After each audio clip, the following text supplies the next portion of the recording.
Yo, what's going on, everybody? It is Straight Outta Boston, and today I'm back for episode number 4 of my Toronto Maple Leafs rebuild series here on Franchise Hockey Manager 2. So today we're back with the midseason update for 2016-17. We are off to a 22-31-3 start in season number 2 as the general manager of the Toronto Maple Leafs. Things going about as we expected. Coming to this year, we knew the team was not going to be good. We were not going to be contending or competing really for anything. In fact, the only thing we're going to be competing for is the number 1 overall draft pick. And right now we have the 4th worst record in the league, I believe. Which is kind of amazing, because if you remember, we ended up with the 4th worst record in the league last year, and we were on a much better pace than we were at this point last year. It really wasn't until this point last year where the team started to fall apart and kind of play like the Maple Leafs we expected them to. But at the same time, we do have more games played than a couple of these teams. Like, we have 2 more games played than the Devils, 2 more games played than the Coyotes, and actually 1 less game played than the Jets. I think it's safe to say the Jets are going to have the worst record in the league. But either way, we're looking at getting ourselves another, top 5-ish pick, somewhere in that range. So our goal differential is also minus 48, which suggests that we have been one of the worst teams in the league, and that things probably aren't going to turn around. And as we approach the trade deadline, we're probably going to be peeling more pieces off of this roster. So I would expect things to get even worse. But either way, that is not a problem. So let's take a look at how things have gone this year. We can take a look at some of the statistics. We will go with stats on offense and just see who's leading the team in points. It's James Van Riemsdyk. No surprise there. He's been almost a point-a-game player this year. Pretty impressive stuff out of him so far. I like to see that. Kasperi Kapanen's got 31 points in 46 games. Riley's got 30 points. Gardner's got 29. It's probably not great having 2 defensemen as your 2 of your top 4 scorers, but all well. Bozak, not doing too badly. He's 30 years old now. We might test the market for him at this deadline. We'll see. He could also be a guy we move with the draft. I don't know. Lupul, 22 points. He's I don't really know if he has that much value left at this point. He's got 1 more year left on his deal. He could be a guy we look to move, but like I said, I'm not sure what kind of value he's got. Matt Finn, Mike Riley, and Nick Spalling. Yeah, not too impressive here. Willie Nylander, not too great. Only 13 points. He was having a good start to the year, but has kind of struggled as of late. Kind of considering sending him down, but I don't know. I think at this point, we're probably our safest bet is probably just keeping him up and letting him develop at the NHL level, and hoping that he just turns it around at some point. But anyway, who's injured right now? Let's see. We've got Mike Green. Oh, yeah, so I claimed Mike Green off of waivers. I talked about how close we were to the salary cap floor, and Green actually helps us a little bit in that sense because he's a $6 million salary. Now, he was on waivers. He's only a 3-star player, but his game rating hadn't been too bad in Detroit. It was a 75. And in year 1 in Detroit, it was an 81, and then it was a 70. It was a 73 the first couple games this year with Detroit. So I claimed him. He's been a 75 with us. So $6 million a year. Maybe want a little bit more than a 75 game rating, but I mean, at this point, if we could kind of rebuild his value a little bit, and he's got 1 more year left on his deal, so he could be a guy we move in the offseason. I think I'm going to keep him for now because we did claim him off of waivers, not too long ago. It kind of wouldn't make sense if we flipped him immediately, so I'm going to keep him, I think, for the rest of the season. Mitch Marner's hurt right now, but he's been pretty productive, 33 points in 52 games. I liked what I've seen out of him, and of course, we still have Horton hurt. I don't think he'll ever be coming back. But anyway, I probably shouldn't laugh. It's kind of sad. Anyway, alright, so let's start simulating a little bit here. We can try and get up closer to the deadline. So like I said, pieces we could be moving off of this roster. Bernier, who's kind of struggled this year. Remember, we claimed Darcy Kemper off of waivers, and we signed Calvin Pickard, or we traded for and then signed Calvin Pickard as a restricted free agent. So we've got a pair of goalies to replace Bernier with.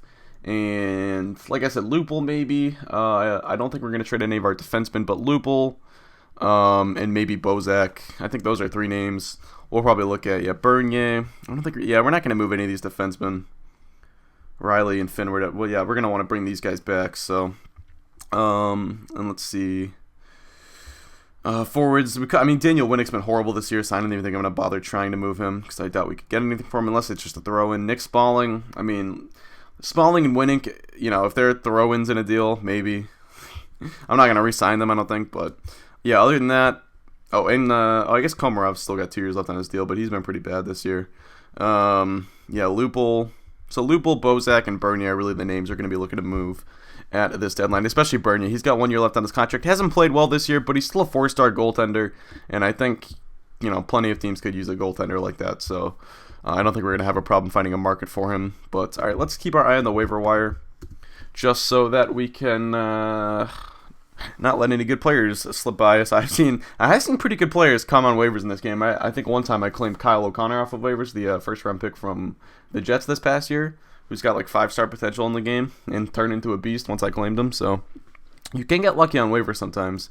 It's definitely worth keeping an eye on. But there we go. We beat Chicago. That's not a bad win. All right, now we've got a game at Florida. I'm not sure how Florida's doing this year, but I don't know. They might be doing well, but I don't know. I haven't really seen the Florida teams progress very well in this game year to year, so it wouldn't surprise me if they were back at the bottom of the standings. 22-year-old defenseman Trevor Carrick, I don't know how to pronounce that, on waivers. Well, he doesn't make anything, so he might be worth a claim. Sure, why not? Good way to choose the depth. All right, and how was Florida doing this year? Yeah, they're 6th place in the division, so not much better than us. Right now we're at 50 points in 58 games, still good for 4th worst in the league, it looks like. And the closest team to us is 56, I guess, San Jose. I think we have Buffalo's at 56 in our division, so we've got a pretty comfortable lead with that 4th worst record if we're going by reverse standings. But anyway, we will keep going forward here. We've got about 10 days left or so in the month of January. No leap year this year, so we should be able to blow through this simulation. And I'm glad I'm hopefully gonna have the live commentary for this trade deadline edition, unlike last year's, or unlike you can call it last year's, I guess. But all right, yeah, we got Trevor Carrick. We'll just keep him as depth for now. Dermott's playing well. I'm glad to see this. He was having a good year in. Yeah, he was having a solid year with the Marlies, so I called him up, and he's been playing well right now, 69 game rating. So I hope Babcock doesn't bench him. If anything, he could bench TJ Brennan if he wants. Brennan's really struggled this year, kind of been disappointing to be honest. But Riley, Finn's been a little disappointing, but I think overall he'll continue to improve. Finn, Riley, Gardner, Dermott. Like maybe if we just let's send Brennan down. It's gonna put him on waivers. I don't think he's gonna get claimed though. To be honest, I'd be surprised if he did. He's still got 2 years left on his deal. I think it's a 2-way contract, so we're good sending him down. Not that it matters. Not like we don't have the cap space, but either way. Yeah, that's the only thing I'm concerned about, moving a couple of those pieces off our rosters. I just don't want to get below the cap floor, so I might try to get some contracts back if I do move those guys, but we'll see. And yeah, I don't think Brennan got claimed. Let's just double check. Let's go to the Marlies. Yeah, he's still there. All right, cool. So we keep TJ Brennan, which is good. Now we've got at Carolina. And Mitch Marner's ready to return. That is excellent news. Let's send him back to the active roster and let Babcock deal with the lineups and such. At Carolina next. I'm not sure how Carolina's doing this year. I think sometimes I've seen Carolina a couple times be like a hot team. They'll maybe do good for 1 year, or do well for 1 year, and then kind of go back to the bottom the next. So I wouldn't be surprised if they were having a good year, but I would suspect they're probably at the bottom of the league, or close to it at least. And we lose to them. Let's see. Where's Carolina? Oh yeah, 6th in their division. They are close to a playoff spot. They're only 5 points out of 3rd. And that second wild card is at 64 right now. So yeah, they're only a couple points out of a playoff spot. So cool stuff there. It'd be cool to see Carolina make the playoffs, although not the best hockey city in the world, but you know. Not like the NHL's filled with great hockey cities. It's kind of the down thing about the NHL. Like, I was reading an interesting piece on Lindy Ruff, the longtime Buffalo Sabres coach who's now been coaching the Stars the last couple of years, and I guess he was coaching his first game back in Buffalo earlier this year. And so Matthew Collar, a guy he does a radio station out in Buffalo, but he wrote a piece on it, and he had a quote in there about Ruff saying the biggest difference between Buffalo and Dallas is that only like 2 people show up to his press conferences. I think that's kind of sad. Like, you know, you can have such a great hockey team down in Dallas this year, at least so far, and you know, what does it matter? You know, that's this old saying with Ducks fans, is the only 20,000 Ducks fans are the season ticket holders or something like that. I don't know. All right, Potsma's on waivers. Let's see. He's got a 66 game rating this year. Unrestricted free agent at the end of the year, though. We'll make a claim. Why not? See what he can do. I mean, at this point, I'm all for taking flyers on guys. It's not. Oh, we already reached. Okay, well, we can't take one then. If we've reached our contract limit, that's fine. We could. Nah, well, we can't do a trade in like day one. So, all right, we'll just keep going forward here. Ignore Potsdam, probably wouldn't have been worth it anyway. We just got obliterated by Philadelphia. Great stuff there. Let's see. Do we have, how many more games do we have left before the deadline? Got at Anaheim coming up. And Mike Green's ready to return. So, alright, we'll activate him. And I'll probably scratch Trevor Carrick, but that's fine. I don't really mind. He hasn't been that great since we got him in the couple of games that he's played.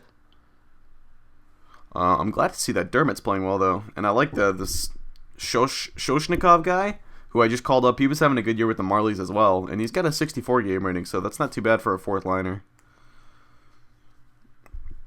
Nylander's getting his game rating up a little bit. 14 points now. Would like to see him start producing. Like, can I look at his game log? Like, how many games did he go without a point? It must have been... He went a while. He's gone a while without a goal. And, yeah, he's had some stretches without points. Oh, yeah, here's one. Look at this.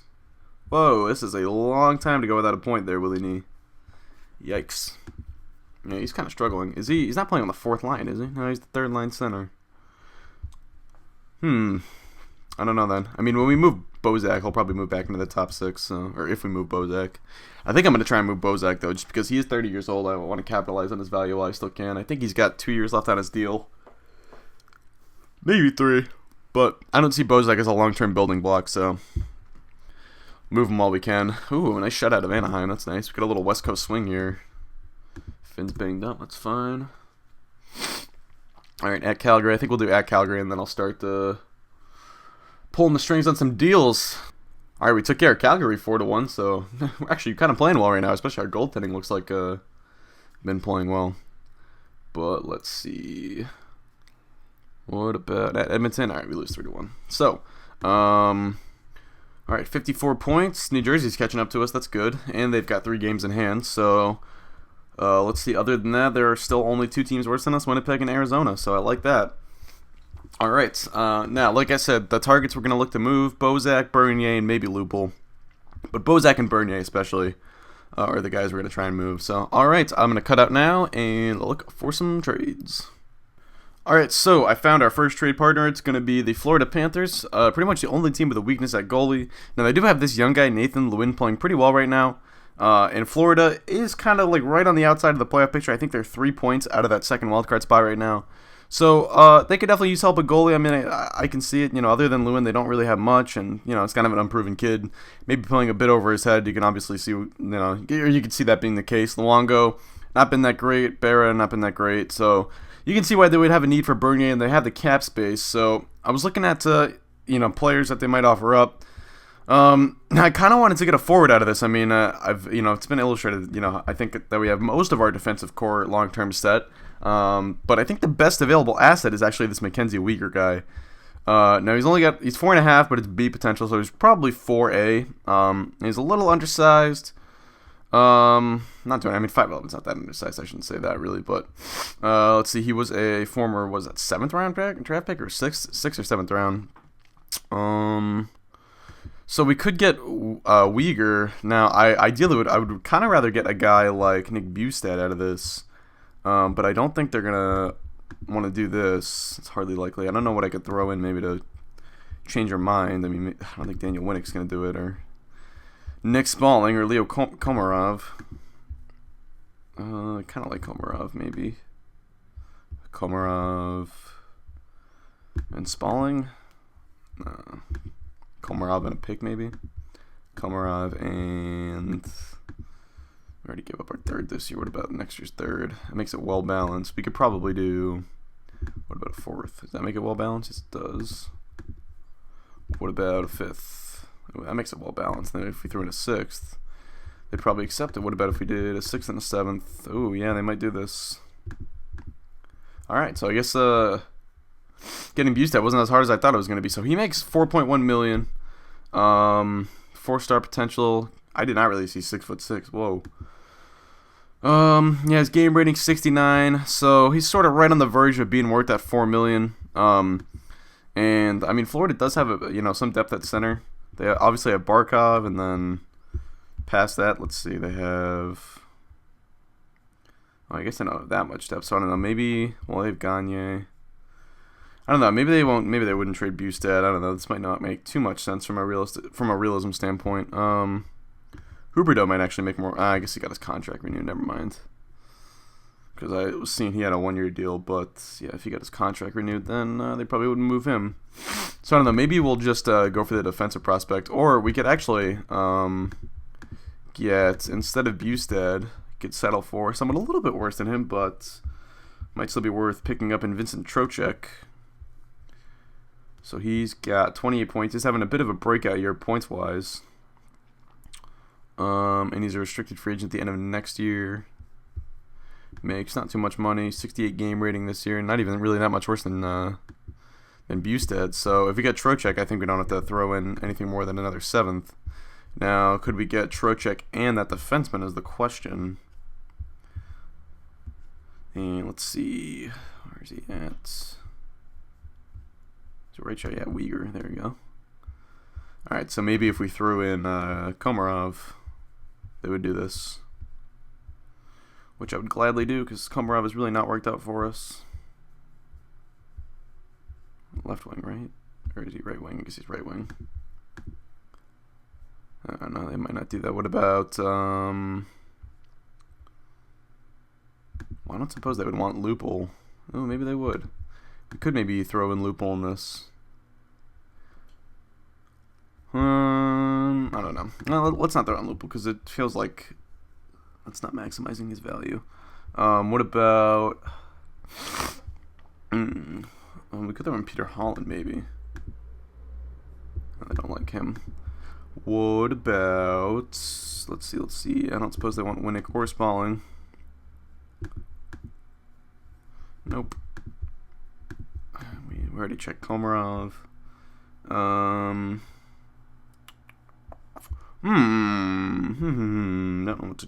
know what to do. Let's see. What about if we go draft picks? Could we do? Oh, okay. We don't even have to throw in much more than a 6th. All right. What about a 7th? A future 7th.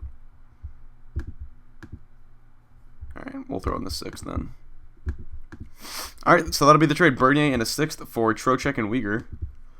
Offer this. Oh yeah, we have to get rid of one more contract. So let's just get rid of Winnick's contract then. Screw it. They can have the guy. Oh, okay. They don't even want him. What about just check our worst overall or our worst potential player. This guy, Andrew Campbell. No, come on. No. Really gonna make me throw in another goddamn pick for this. All right. What if it was a 5th instead of a 7th? Would they do that? Because we have our 5th, right?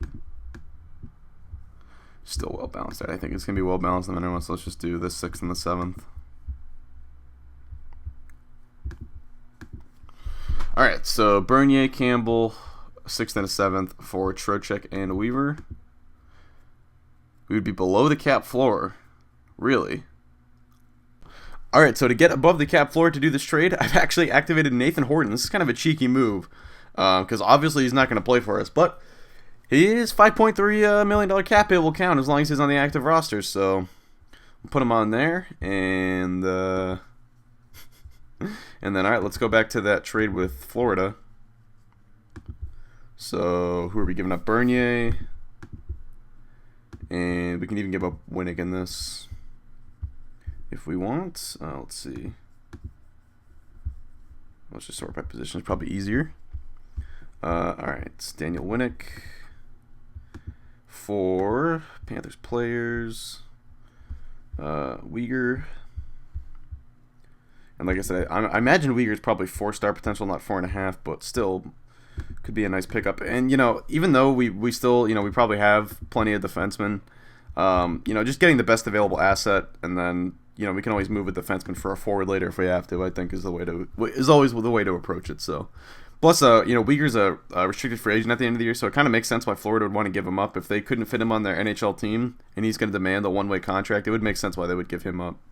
So, I think actually from a realism standpoint, this makes a lot of sense for both sides. So, all right, offer this. Okay, let's hold on to Winnick then. We can't still be below the cap floor doing this.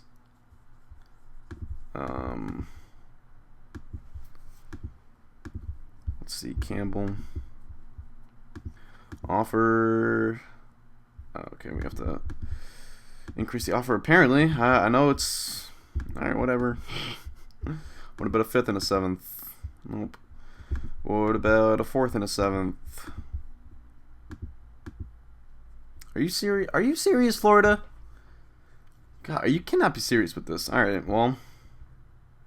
Okay, let's just get. Should we just target Trocheck then? I guess. 28 points, 68 game rating. One more year left on the deal. Could be, could be a nice player. All right, I think we should target Trocheck. I don't think we need the defenseman. Let's get rid of the 4th. We don't have to give up Campbell either. Do we even have to give up the 7th? We probably do. All right, so just Bernier for Trocheck. How about that? All right, let's do it. Finalize.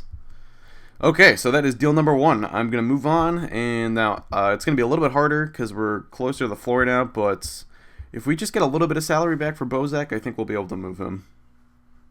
Alright, and I believe we found our Tyler Bozak trade partner. The Ottawa Senators have a weakness at center, so we're looking at Tobias Lindberg here.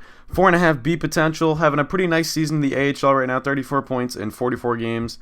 Now, I imagine he's probably 3A ability, 4A potential, so he'd be a candidate to get called up and get some time with the big league club when, if we were to pull this trade. Now, the only other guy I was considering was this guy, Philip Chilepik. Can't pronounce names. Worth a damn. But anyway, he was a 2nd round pick last year, and he's having a pretty good year in the queue. But the only thing I didn't like about him was that he can only play center, and I think we have a lot of centers in the organization as it is. Lindbergh can play all 3 forward positions, which I like. Not quite as good at defending, but hopefully he can develop into that. He's got a good hockey sense as well. So I like getting Lindbergh here. Plus, he's a little bit closer to NHL ready. So, alright, let's see if they'll do this. Okay, we'd be below the cap floor, so we can probably get some dead salary back, I would imagine. Let's see, preferably guy on a 1-year deal. Yeah, maybe Greening. Is this Colin Greening? Yeah. And then we would have to throw in another contract, but that's fine. Let's see if we were to throw in Campbell here. Andrew Campbell. Would that work? Nope, we still have to get more salary back. Let's see here. Maybe we could get Milan Mikko. I can't pronounce names worth anything, man. Or Jared Cowan. It looks like Cowan's having the better year though. Even if it's like a 2-year deal, if it's a dead weight, I mean, I don't really mind. It's not like we're gonna really need the cap space. Oh, Chiazon, here's the guy. This is who we should go for. Now it's, well, really, you're really valuing this guy, Ottawa. Alright, Cormier, Zbinejad, Cowan, yeah, okay, I think, alright, Chiazon's the guy to go for. What else do we gotta throw in to make this work then? Another 7th? Cool, alright. We'll just go through. Come on, we would not be below the cap floor. We're getting plenty of salary back. This is really annoying. What about Greening then? Can we take Greening back?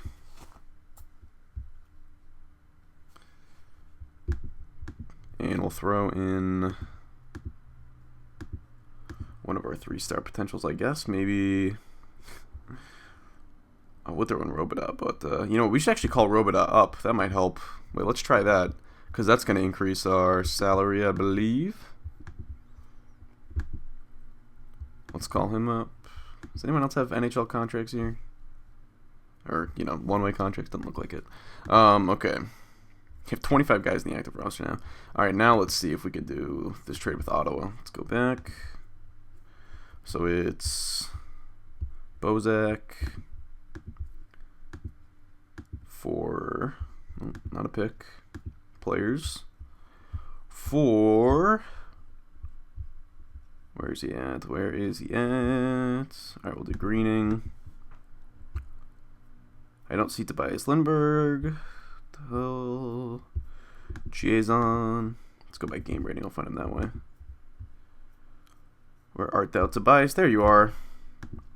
Alright. So those 3. And then we're just throwing in 6th, I guess. Was this the whole deal? I thought we were throwing in more, but maybe not. All right, Campbell, and one more contract, so we can do. Let's see, maybe Vessies, or this guy. Maybe is he a free agent at the end of the year? Yeah, restricted. All right, Victor Louvre, can move him. All right, cool. And we could probably even throw in a 7th instead of a 6th. Not that it really makes a difference. No, we can't even do that. Okay. It's fine. I don't mind trading this year's 6th. All right, so let's see if this will go through. Bozak, Campbell, Louvre, and a 6th for Greeting Chiazon and Tobias Lindbergh. All right, we have to increase it a little bit. Can we bring this up to a 4th maybe? Would that get it done? Really? Okay. What if instead of Campbell we offer up, let's do a 4th and someone actually half decent instead of Campbell? Like, who's one of our 3.5 stars we maybe don't care about so much? Maybe a maybe Trevor Carrick? I don't know. It's not possible to trade. Okay, never mind then. What about Snip? Wow, Noahson's been playing well lately. What? Oh, he's having a good year with the Marlies. Should maybe call him up. I gotta figure out who I'm gonna trade. What about Peter Holland? I don't suppose he moves the needle any bit, but usually draft picks move the needle more than players in this. But you never know. They had interest in Louvre, so if they want another center, you can have Peter Holland. What about that? Have to increase your offer a little. Okay, so what if we did a 4th? We'd probably just do a 4th and a 7th then.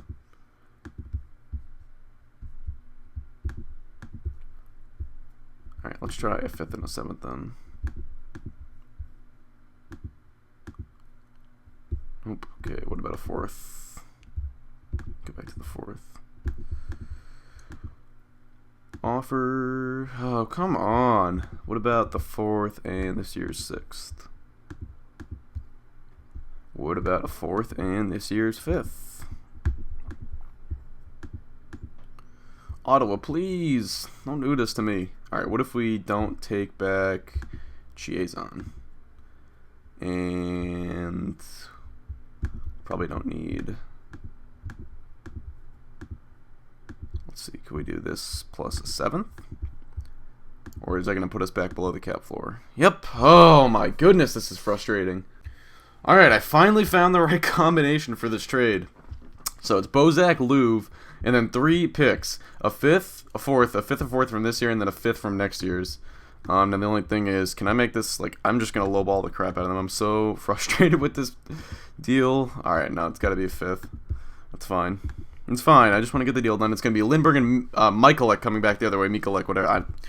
Lord knows I don't know how to pronounce it. But, yeah, I don't know why they were more willing to give up this guy than Greening or Chiazon.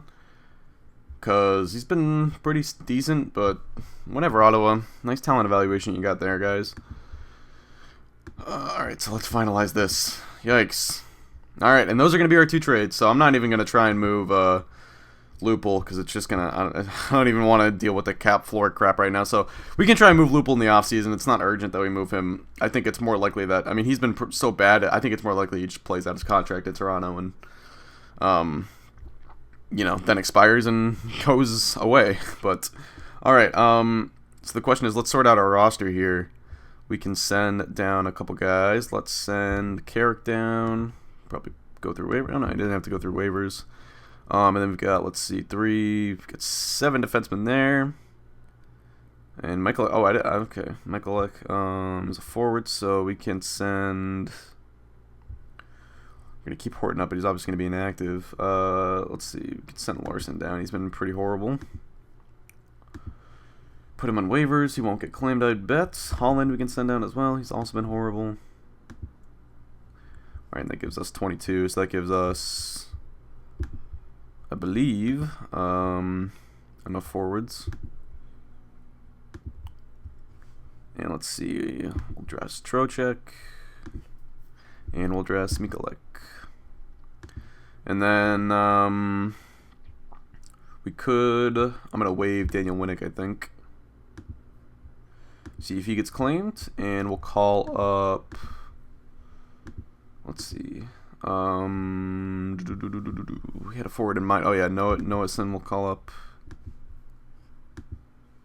And then anyone else here we think should be called up? Let's see. Who's having? Let's look at the stats. Who's having a good year? Oh, this guy is Connor Brown, 49 points. Got a bit of a high shot percentage, 68 game rating. He is restricted free agent at the end of the year, so he might be worth a call up then. Zach Hyman, also restricted free agent at the end of the year. Alright, he's got the higher game rating though, so maybe prioritize him. Andres Johnson's got 1 year left, so we're not really in a rush to call him up. Lindbergh, we could probably call up. Ooh, wow, he's only 3.5 star potential. Don't really like that. I thought he'd at least be 4-star, but oh well. Still have hope he can turn into a decent player. And he's got 1 more year left, so there's no rush to call him up. Finley, 67 game rating. Hasn't been that great, I don't think. Alright, so yeah, everyone past this, not really too concerned about. So let's call up Zach Hyman then. And maybe try to get Connor Brown up at some point as well. I really want to give the young guys a chance over the older ones. Like, what about Nick Spaulding? He's still on the team, right? Waive him. Like, please, someone just claim him. And we'll call up Connor Brown. Because I need to see if some of these restricted free agents can play. Because I know some of them are going to be demanding one-way contracts. So especially the ones I've called up. I think they'll probably demand one-way contracts after this. So it'll be nice to see if they can play or not. Alright, dress him. And dress Hyman. And dress Noason. Wait, we gotta scratch somebody extra. Let's scratch Josh Labo. In fact, we can even send him down. And dress Noason. Alright. So that is that. Now let's just skip a couple days here. See if any one of our guys gets claimed. And get past the trade deadline. Alright, so we passed the trade deadline here. We can look at some of the deals that went down maybe. Just to see if anyone big got moved. Doesn't really seem like it though. Let's see. Yeah, I don't really see any big names getting moved here. There's our waivers. Our guys that we put on waivers. The coaches were fired. Goudreau signed an extension, so he won't be a free agent. Wow, alright, not a lot of big name trades apparently. Scott Darling for Andrew McDonald. Wow. Way to go, Chicago. What only characterizes difficult negotiations? Does that say that for all the deals? That can't. No, I guess not. Alright, yeah, this one's quick and easy. Cool. Alright, so I also wanted to, I figured I could update you guys on how some of our unsigned draftees are doing, so let's look at some of the stats for them. Can we, is it going to give us, no, okay, it's not going to do that. Well, alright, we can just go one by one then, screw it. So we'll just highlight some of our bigger names. LaJoy's having a really good year. Now, he did get his contract renewed with the Swift Current Broncos for next year, so that does sort of, well, that's not really good for us because that means if we do sign him, he's going to have to stay with the NHL club, but he's having such a good year in the dub. I think he's definitely going to get the entry-level contract next summer and then probably make the big league club at a camp. So that's cool. Otto Sampi's got 90 points in 60 games in the Qs. Guys, literally just lighting the world on fire down there. 88 game rating, so that's exciting. Patrick Lane is having a pretty good year in the SML. 32 points in 36 games. So his development's coming along nicely. His shooting is really getting up there, so this is good. I've actually had Patrick Lane in every save that I've done on this so far. I've always drafted him. Sort of out of, not even, I mean, the second time around I drafted him because I enjoyed it so much the first time around, and then this time I just I just want to draft him. I thought he was the best available player, and the first time I had him, his shooting got all the way up to like a 24. So he could be a really good goal scorer, I think, if his development continues the way it's going right now. Other than that, let's see. Simon Stransky has got. Oh wow, he got moved. Why did he move to the Junior B League? I don't know why. That's kind of curious, but whatever. He was having a half decent year in the dub, and he did not get his contract renewed. So I think he's going to get the entry level deal next summer. What about Alex Nylander? He has got 61 points in 58 games in the O. 87 game rating, nice, and he has not gotten his contract renewed. He's actually through next year though. So we might give him the entry level deal. I'm not sure yet. Korstelov, 69 points in 60 games. He'll probably get the entry level deal after this. He was drafted the year before we took over. Oh yeah, he's got his game rating up to 89 now, so he'll get the entry level contract, I would think. Yeah, so we've gotten a lot of good improvement from some of our guys, which I like to see. Jonathan Ank's kind of having a down year. I guess he's been hurt. Who else? Lindgren, some of our defensemen. What about David Henley? How's he doing? 87 game rating. Not too bad, I guess. Alright, so that's a quick little update on that. But alright, that is going to do it. So we are through the trade deadline. The next episode will be the off-season because we're not making the playoffs. That is for sure. So alright, thanks for watching, guys. Hope you enjoy, and I'm out. Peace.